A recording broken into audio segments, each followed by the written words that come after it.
We continue to learn new details about the deadly mass shooting in downtown Sacramento. And more than 36 hours ago, shots rang out on K Street. 18 people were shot, 6 of them killed. And today, police have one person in custody in connection with the mass shooting, but they're still looking for other people involved. Investigators have been working on this around the clock since the shooting happened around 2 o'clock yesterday morning. The search for answers continues, and at the same time, families are mourning the deaths of their loved ones. Today, the coroner released the names of the 6 people killed. And they are 21-year-old Jontea Alexander, 57-year-old Melinda Davis, 38-year-old Sergio Harris, 21-year-old Yamile Martinez Andrade, 32-year-old Joshua Hoy Lucchese, and 29-year-old Devasia Turner. It is really important to me that we do this right and get justice for those families. We also have some additional information that we discovered from the scene that I can share. So we now know that at least 3 buildings were hit and 3 cars were also hit by gunfire, and we've recovered well over 100 casings from the scene. So we know that there were a lot of shots fired that night, and hence the complexity of the investigation. I just wanted to share that with the public. We have live team coverage on this mass shooting. Let's begin with KCRA 3 Investigates Brittany Johnson. So, Brittany, you've been looking into the man in custody right now. What have you found? Well, DeAndre Martin was booked into the Sacramento County Jail on charges of assault and illegal firearm possession. Jail records show Martin has an outstanding warrant out of Riverside County. The warrant is for a misdemeanor domestic violence charge. KCRA 3's Ty Steele sat down with the police chief today for the latest on the investigation and Martin's arrest. As you know, this is a complex investigation, and we're looking for multiple suspects, and so we're currently working to identify what his role was the night of the shooting. Again, we don't know how DeAndre Martin was involved with the shooting. He's being held right now without bail and is scheduled to be in court tomorrow. After police arrested Martin today, SWAT and detectives served search warrants at 3 residences.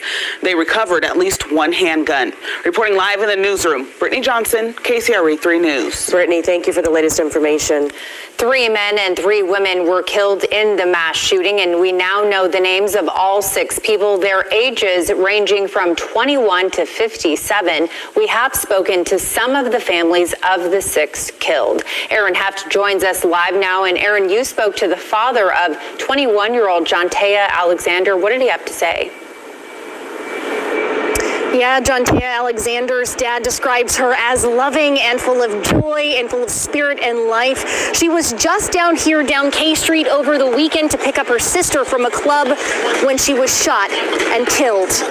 These pictures were shared with us from the Alexander family. They want the world to know Jontea was just starting life as an adult. They say she was coming into her own. She was renting her first apartment and had a dream of one day becoming a social worker, but that dream ended early Sunday morning. The gunshots just rang out, just like it was a war zone. And she wasn't able to run too far before she just went down. And her sister thought it was her knee, because she had a pre-existing knee injury, and she thought it was her knee, and she asked her, "Is it your knee?" And she was like, "No." And next thing you know, she said she just started gargling up blood and took her last breath. The family said they never thought that they would have to think about life insurance and using that for their 21-year-old daughter. She's the youngest of all of their children, the baby of their family. Now they have to work to put the baby of their family to rest.